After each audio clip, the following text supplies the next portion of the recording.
Hello everyone, UPSC PYQ के इस series में आज हम देखने वाले हैं जीएस 1 का ये क्वेश्चन 2024 का है जो रिसेंटली जो एग्ज़ाम्स हुए हैं। ये क्वेश्चन हम उनके स्टार्ट करने जा रहे हैं। आज जो क्वेश्चन मैंने लिया है ये क्वेश्चन ऋग्वैदिक और लेटर वैदिक पीरियड के बीच में जो चेंजेस आए हैं, खास करके सोसाइटी और इकोनॉमी, ये क्वेश्चन उस पर बेस्ड है। ये क्वेश्चन 10 मार्क्स का है और वर्ड लिमिट 150 वर्ड्स दी गई है। ठीक है, आप यूपीएससी की ये आंसर शीट्स देख सकते हो। इसमें आपको 2 पेजेस मिलेंगे टू राइट 150 वर्ड्स। आप ये वर्ड लिमिट एक्सीड नहीं कर सकते हो because they are no space to write extra words.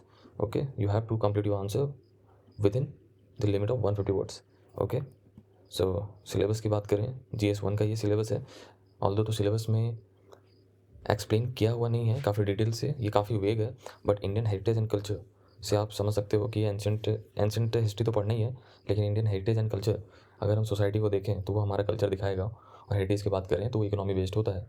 सो ऐसे तो हम पढ़ते ही हैं, बट सिलेबस में कोई डिटेल में उसके बारे में बताया नहीं गया है। ठीक है, कि कितना पढ़ना है, कहाँ से पढ़ना है। ओके, क्वेश्चन पे फिर से लौटते हैं। ये 10 मार्क्स का क्वेश्चन है। ठीक है, 150 वर्ड्स की वर्ड लिमिट है। क्वेश्चन में हमें दो चीज़ों पे बात करनी है, एक सोसाइटी में जो चेंजेस हुए हैं और इकोनॉमी कैसी बदली है। ऋग्वैदिक काल में आप देखो, इस पीरियड में सोसाइटी और इकोनॉमी अलग तरह से परफॉर्म करती थी, वही आगे चल के लेटर वैदिक पीरियड में चेंज हो गई। सो हम स्टार्ट करेंगे इंट्रोडक्शन से। So introduction should be the explanation of the question, और you just agree on the statement whatever the given in the question. Okay, अगर क्वेश्चन में कोई भी स्टेटमेंट है, just agree on it with some facts. जैसे यहाँ पे जो इंट्रोडक्शन मैंने दिया है, इट सेज कि ह्यूमन रेस की जो जर्नी है ऋग्वैदिक से लेटर वैदिक पीरियड तक, आप देखोगे ये BCE है, मीन्स बिफोर कॉमन एरा, जिसमें उल्टी गिनती चलती है। तो ये 1500 से 1000 तक आया, मीन्स कि 500 साल तक आप समझो ऋग्वैदिक पीरियड रहा, और 400 साल यहाँ पे 1000 to 600 BC लेटर वैदिक पीरियड। ठीक है, ये पीरियड इसलिए डिसाइड होते हैं कि कुछ ना कुछ चेंजेस हुए होंगे। ठीक है, मीन्स काफ़ी डिफरेंट वे ऑफ लिविंग हुआ होगा, जिसके वजह से ये पीरियड डिसाइड किए होंगे हिस्टोरियंस ने। ओके, सो ये पीरियड एक टर्निंग पॉइंट रहा एंशिएंट हिस्ट्री में। जैसे कि बात करें सोसाइटी और इकोनॉमी की, तो इसमें काफ़ी सारे चेंजेस आए। ठीक है, ये statement with some little facts, हमने अग्री किया है स्टेटमेंट पे, yes there is a change and we going to discuss in the body. Okay, so ये टर्निंग पॉइंट है। तो ये कैसे है वो हम डिफरेंसेस पे अभी जब बात करेंगे तो हमें पता चलेगा। ओके, सो पहला जो पार्ट है बॉडी का, उसमें हम डिस्कस करेंगे सोशल चेंजेस को, कि सोसाइटी में क्या चेंजेस आए। सो ऋग्वैदिक पीरियड, इसमें जो सोशल स्ट्रक्चर है वो बेस्ड था ऑक्यूपेशन बेस्ड, मतलब कि आपका ऑक्यूपेशन आपके बारे में बताता था, ना कि आपका कास्ट। और जो कास्ट डिस्टिंक्शन था वो रिजिड नहीं था, means you can jump on it, जैसा कि आज होता है। हम ऑक्यूपेशन चूज़ करते हैं as per our area of interest. Okay, लेकिन ऋग्वैदिक में भी वैसा ही था, मीन्स कि ये कास्ट बेस्ड नहीं था, वर्ना सिस्टम था। वर्ना सिस्टम मीन्स ब्राह्मण, क्षत्रिय, वैश्य और शूद्र, ये सिस्टम एग्जिस्ट कर रहे थे, लेकिन ये फ्लेक्सिबल थे, हेरिडिटरी नहीं थे। मीन्स कि पैदा होते ही आप किसी कास्ट के हिस्से से खुद की अपनी पहचान बनाओ, ऐसा नहीं था। लेटर वैदिक पीरियड में क्या हुआ कि जो ब्राह्मण्स और क्षत्रिय थे, इन्होंने ज़्यादा पावर हासिल कर ली, तो शूद्रास जो थे वो लोअर पोजीशन में धकेल दिए गए। ये चीज़ कुछ ऐसी है कि अगर आप बड़े बन जाते हो तो सामने वाला आपसे छोटा नज़र आने लगता है। ये कंपैरिजन थिंग है, लाइक अगर एक छोटा हो गया तो सामने वाला उससे बड़ा दिखने लगता है। पैट्रियार्की ज़्यादा प्रोनाउंस हो गई, मीन्स कि पुरुष समाज जो था वो अपर हैंड चला गया। वुमेन्स जो थी उन्होंने अपने फ्रीडम्स खो दिए, जैसे पब्लिक रिचुअल्स में शामिल होना, एजुकेशन में खुद की मौजूदगी, वो सारे ख़त्म होने लगे लेटर वैदिक पीरियड में। तो चेंजेस काफ़ी आए, वुमेन्स की लाइफ बदल गई, कास्ट में जो शूद्रास थे उनकी लाइफ बदल गई, ब्राह्मण क्षत्रिय थे उनकी लाइफ भी चेंज हुई। ठीक है, लोगों के ऑक्यूपेशंस मायने नहीं रखने लगे अब। ठीक है, तो ये सारी चीज़ें हुई कि ब्राह्मण्स आगे बढ़ गए, क्षत्रियज आगे बढ़ गए। ठीक है, इन्होंने ये वैसे समाज जो बिजनेस पे बात करता था, ये जो है ये अभी भी न्यूट्रल नज़र आ रहा है इन दो पीरियड्स के बीच में, लेकिन दिक्कतें आने लगी इनको, जो आर्टिसंस थे, नीचे के लोग थे, उन्हें दिक्कत हुई समाज में। इकोनॉमी की जब हम बात करें, ऋग्वैदिक पीरियड में जो इकोनॉमी थी वो पास्टोरल थी, मीन्स कि भेड़ बकरी वाली इकोनॉमी। जब मैं भेड़ बकरी बोल रहा हूँ, मीन्स कि इट्स कैटल्स। ठीक है, ऐसा नहीं कि मैं उस इकोनॉमी को गलत दिखाने की कोशिश कर रहा हूँ। भेड़ बकरी मतलब कि जो भी इकोनॉमी थी वो जानवरों पे बेस्ड थी, उनका प्राइमरी फॉर्म ऑफ वेल्थ था ये कैटल। ठीक है, जिसके पास गायें कितनी हैं, भेड़ कितनी है, बकरियाँ कितनी हैं, वो उस पर उसकी वेल्थ को आंकते थे उस समय। एग्रीकल्चर एग्जिस्ट करता था, बट सेकेंडरी कैटल रेयरिंग अभी भी आपका फॉर्म ऑफ वेल्थ था। ये ऋग्वैदिक की बात कर रहा हूँ मैं, क्योंकि कर्म कांड बढ़ जाते हैं आगे आके, तो जानवरों की हत्या होने लगती है, वो उन्हें उतनी तवज्जो नहीं देते, तो इस वजह से चेंजेस आए लेटर वैदिक पीरियड में एग्रीकल्चर जो है वो प्राइमरी इकोनॉमिक एक्टिविटी बन गया। और जब ये क्यों हुआ, क्योंकि हमें आयरन प्लॉज का इस्तेमाल करना पड़ा नहीं, मीन्स आयरन को लोगों ने डिस्कवर किया और फिर आयरन प्लॉज से जो है खेती अच्छी होने लगी, प्रोडक्टिविटी बढ़ गई। तो जो सरप्लस एग्रीकल्चर था उसने जो भी लोग थे उनको सेटल होने के लिए इन्फ्लुएंस किया, मीन्स कि अब गाँव में बस रही हैं।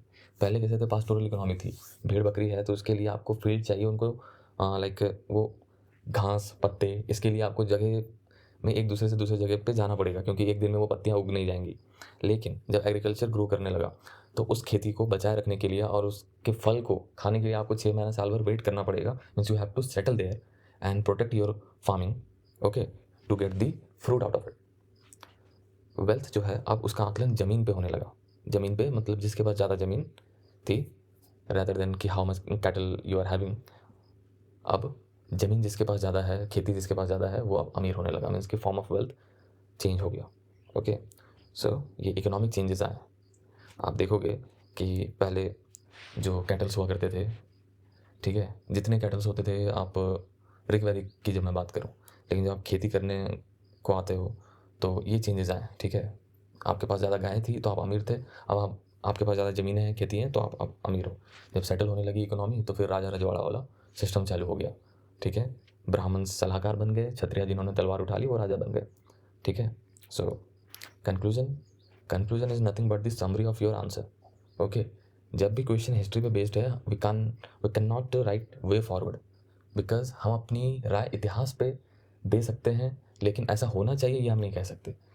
वे फॉरवर्ड हमेशा रीसेंट ईयर्स के जो इश्यूज होते हैं उस पर दिए जाते हैं। बाकी में कंक्लूजन आप क्या लिखोगे, आप अपनी राय लिखोगे कि इतिहास में जो ऐसा हुआ, और वो राय आपके आंसर की समरी होनी चाहिए, नथिंग एल्स।